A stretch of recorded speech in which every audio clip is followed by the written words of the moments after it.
자, 여러분 안녕하세요. 오늘은 식욕 억제제 중에서 삭센다에 대해서 말씀드리도록 하겠습니다. 이게 요새는 거의 삭센다 돌풍이죠.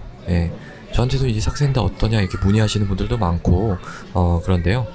그거에 대해서 좀 말씀을 드릴게요. 오늘도 마찬가지로 제가 카페에서 지금 영상을 촬영하고 있기 때문에 음질 좀 양해 부탁드립니다. 자, 이 삭센다는요 어떤 약이냐면 리라글루타이드예요. 리라글루타이드라고 하는 약이고, 이거는 GLP-1 아고니스트입니다.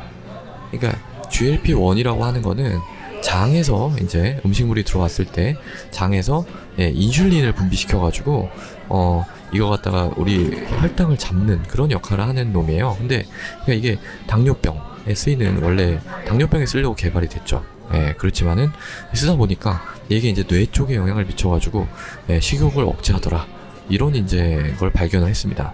그래서 요새는 이 GLP-1 아고니스트 당뇨 치료제로도 많이 쓰지만 이 비만 치료제로서도 엄청나게 많이 쓰고 있는 그런 약입니다. 이게 왜 그러냐면은 장기간 사용할 수 있어요.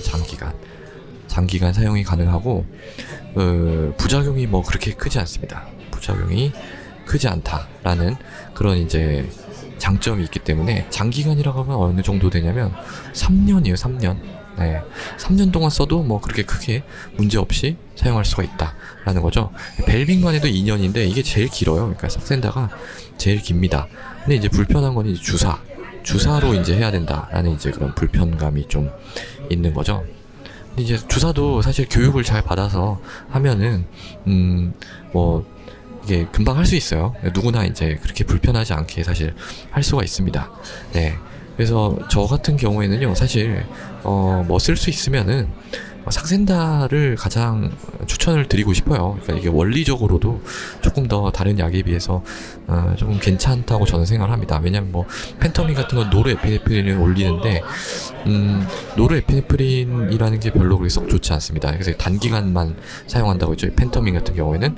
벨빅 같은 경우에는 이 세로토닌을 올려서 요건 노르에피네프린보다 좀 낫긴 한데, 이거는 나중에 어떤 일이 일어날지 아직 잘 모릅니다. 그러니까 안전하다고는 돼 있지만 그래도 뭔가 이 신경 전달 물질을 직접적으로 이렇게 조절한다는 것 자체가 약간 부담스러운 부분이 있거든요. 그리고 이제 콘트라보 같은 경우에는 이게 구역 구토가 너무 심하죠. 그래서 이런 불편감, 그리고 이게 좀 비싸거든요, 삭센다가. 그래서 그 비용이 감당이 되신다면 저는 삭센다를 이렇게 추천을 드립니다. 그래서 이게 효과는 꽤 우수합니다. 그러니까 거의 펜터민급이에요. 펜터민급. 그러니까 펜터민은 금방 하고 이렇게 못 쓰잖아요. 얼마 3개월 이상 못 쓰거든요.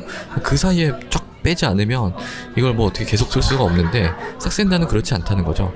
그렇지만 이것도 초반에 이렇게 확 용량을 이렇게 딱 올려가지고 그때 이제 싹 잡는 게 중요합니다.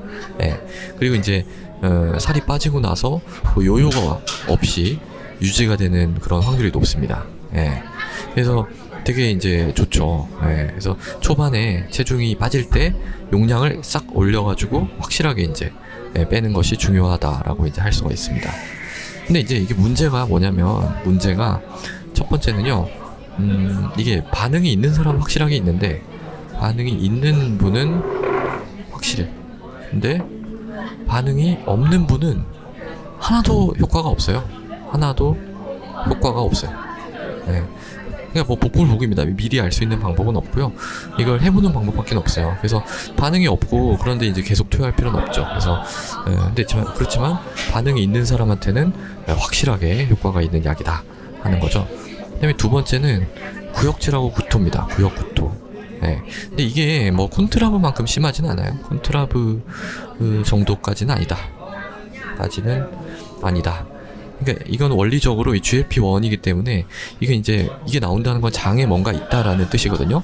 그러니까 장에 뭔가 있으니까 뭔가 이 포만감도 생기고, 어떤 장에서 더 뭐가 들어가게 된다면은 구역질 나고 구토하는 게 당연한 거죠.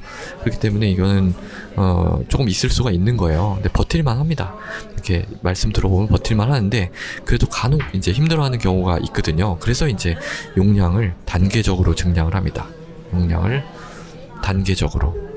용량 단계적으로 증량하는 게 두 가지가 있었죠. 예, 콘트라브하고 그리고 이 삭센다 이 두 가지는 금방 용량을 투여하는 게 아니라 단계적으로 투여를 합니다. 물론 펜터민도 단계적으로 하긴 하는데 2단계밖에 안 되니까 그걸 제외를 하고요. 그래서 어떻게 하냐면은 이게 0.6mm부터 시작을 해가지고요. 1.2, 0.6씩 늘립니다. 1.8, 2.4, 3.0 이렇게 이제 1주씩 올립니다. 그러니까 3.0으로 이제 유지를 해야 되는데 끝까지 올리려면은 거의 뭐 5주가 걸리죠. 5주. 그러니까 이것도 좀 시간을 두고 좀 천천히 이렇게 적응해 나가는 시간을 두는 거예요. 그 구토구역질 이런 부작용에 대비할 수 있도록 몸이.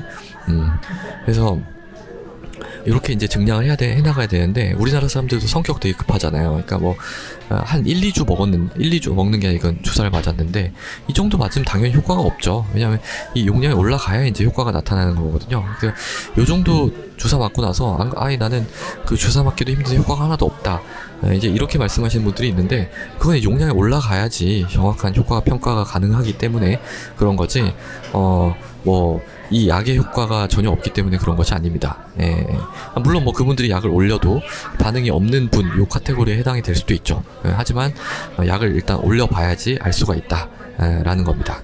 그 다음에 이제 세 번째는 약간 비용인데요.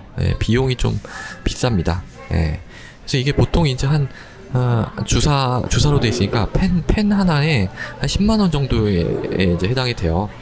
뭐 15만원으로 이제 하는 데도 있고 뭐 하는 데도 있는데, 만약에 10만원이라고 치면 이 펜 하나를 갖다가 일주일을 좀 못 쓰거든요. 일주일 좀 못 쓰니까 한 달 쓰려고 그러면은 이게 한 40만원보다 더 드는 거예요. 그러니까 한 달에 15만원이라 그러면 60만원이 더 드는 거잖아요. 그러니까 요 정도 비용은 이렇게 지불을 좀 가능한 그런 이제 분들한테 좀 처방이 가능하다라는 말씀을 마지막으로 드립니다. 자, 그래서 오늘은 식욕 억제제 중에서 이 삭센다에 대해서 말씀드렸습니다. 오늘도 경청해 주셔서 감사합니다.